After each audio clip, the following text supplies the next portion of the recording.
যোৱা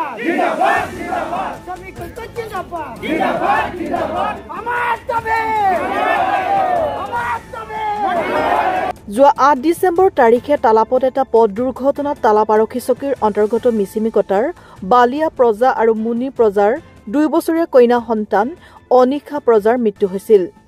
আজি এটা মাহ অতিক্ৰম কৰাৰ পাছতো দুৰ্ঘটনাটোত শিশুটিৰ মৃত্যু হোৱা ঘটনাৰ আৰক্ষীয়ে কোনো ধৰণৰ তদন্ত নকৰাৰ অভিযোগ ৰাইজৰ লগতে পৰিয়ালৰ।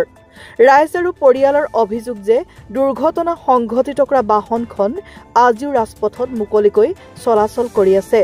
অন্যহাতে আজি পৰ্যন্ত ভুক্তভোগী পৰিয়ালে কোনো ধৰণৰ ক্ষতিপূৰণ লাভ কৰা নাই। দুৰ্ঘটনা সংঘটিত কৰা বাহনৰ ওপৰত শাস্তি, পৰিয়ালক ক্ষতিপূৰণৰ দাবীত আজি এই প্ৰতিবাদ সাব্যস্ত কৰে।